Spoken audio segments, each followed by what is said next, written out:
स्वर्ग की अप्सरा उर्वशी और राजा पुरुरवा की प्रेम कथा। स्वर्गलोक की अप्सराओं और पृथ्वीलोक के राजाओं, योद्धाओं और ऋषियों की कई कहानियां हमारे धार्मिक ग्रंथों में मौजूद हैं। ये कहानियां प्रेम, ईर्ष्या, छल और असुरक्षा के आसपास घूमती हैं। आइए आज जानते हैं ऐसी ही एक दिलचस्प कहानी, उर्वशी और पुरुरवा की कहानी। साहित्य और पुराणों में उर्वशी का बखान सौंदर्य की साक्षात प्रतिमूर्ति के तौर पर किया गया है। कहा जाता है कि उर्वशी स्वर्गलोक की सभी खूबसूरत अप्सराओं में सबसे ज्यादा आकर्षक थी और देवराज की सबसे प्रिय अप्सरा थी। पुराणों के अनुसार देवगुरु बृहस्पति की पत्नी तारा और चंद्रमा के संयोग से बुध उत्पन्न हुए, जो चंद्रवंश के आदि पुरुष थे। बुध का इला के साथ विवाह हुआ, जिसके गर्भ से पुरुरवा उत्पन्न हुए, जो बड़े बुद्धिमान, वीर तथा रूपवान थे। एक बार नारद मुनि पुरुरवा के रूप, बुद्धि और युद्ध कौशल की प्रशंसा देवराज इंद्र के सम्मुख कर रहे थे। उर्वशी भी तब वहीं मौजूद थी। उर्वशी ने मृत्युलोक के एक राजा की इतनी प्रशंसा सुनी तो वह उन्हें देखने के लिए लालायित हो गई। वह बिना कुछ सोचे समझे स्वर्ग से धरती पर आ गई। उन्होंने जब पुरुरवा को देखा तो एकदम मंत्रमुग्ध हो गई। पुरु भी उर्वशी के अपार सौंदर्य में खो गए और उन्होंने उर्वशी के समक्ष विवाह का प्रस्ताव रख दिया। शादी के लिए उर्वशी ने रखी ये दो शर्तें।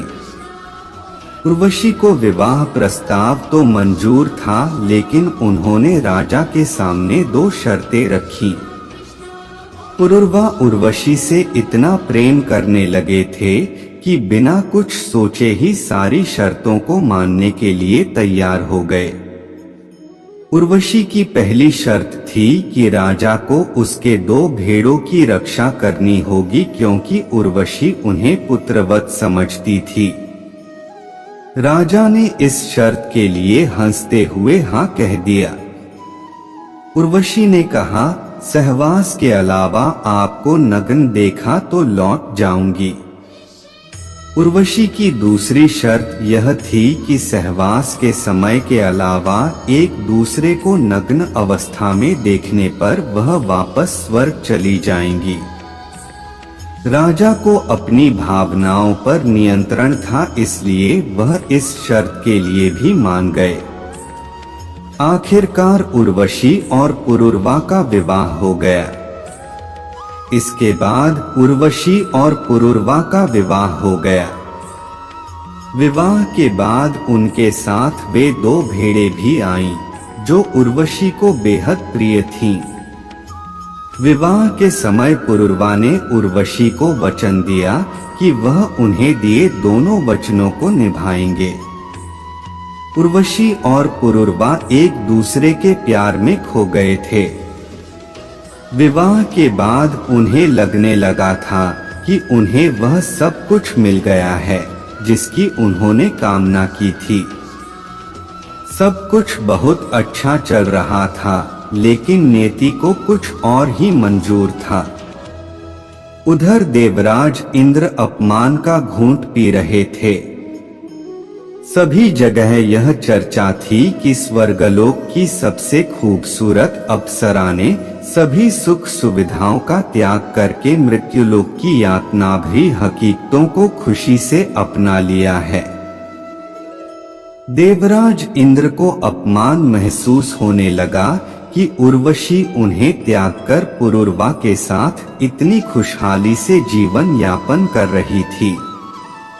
देवराज ने गंधर्वों से कहा कि कुछ भी करके उर्वशी को वापस इंद्रलोक लेकर आएं। गंधर्वों ने चुरा ली उर्वशी की भेड़ें। देवराज की बात मानकर गंधर्व एक रात चुपके से पुरुरवा के राजमहल में पहुंचे। उन्होंने भेड़ों को वहां से ले लिया और चले गए। गंधर्वों ने चली ऐसी चाल कि दूसरा वचन भी टूटा। पुरुरवा भेड़ों की सुरक्षा करने का वचन तो तोड़ ही चुके थे। तभी गंधर्वों ने एक और चाल चली।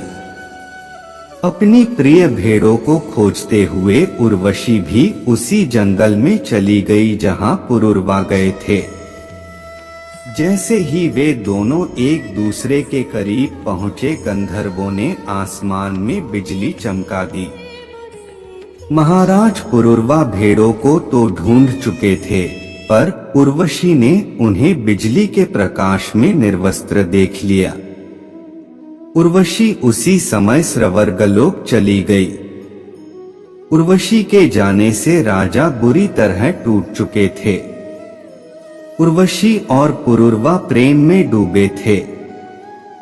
जब गंधर्व उर्वशी के भेड़े चुरा रहे थे, उस समय उर्वशी और पुरुरवा दुनिया से बेखबर होकर प्रेम में लीन थे।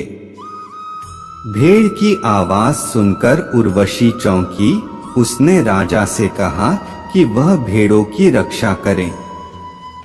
राजा अपने पहले वचन की रक्षा करते हुए भेड़ों को ढूंढने जंगल में तुरंत निकल पड़े। वह भूल गए थे वह निर्वस्त्र हैं। उर्वशी की खोज में पुरुरवा ने धरती पाताल एक कर दिए। उर्वशी के जाने के बाद राजा पुरुरवा उसकी खोज में धरती, पहाड़, समुद्र, वन हर जगह गए और एक दिन उन्हें उर्वशी मिल ही गई। राजा ने उसे लौट आने को कहा। तब उर्वशी ने कहा कि वह स्वयं व्याकुल है, लेकिन अप्सरा होने के कारण उसे नियमों का पालन करना ही होगा। उर्वशी ने कहा कि वह साल में एक बार उनसे मिलने पृथ्वी लोक पर आएगी।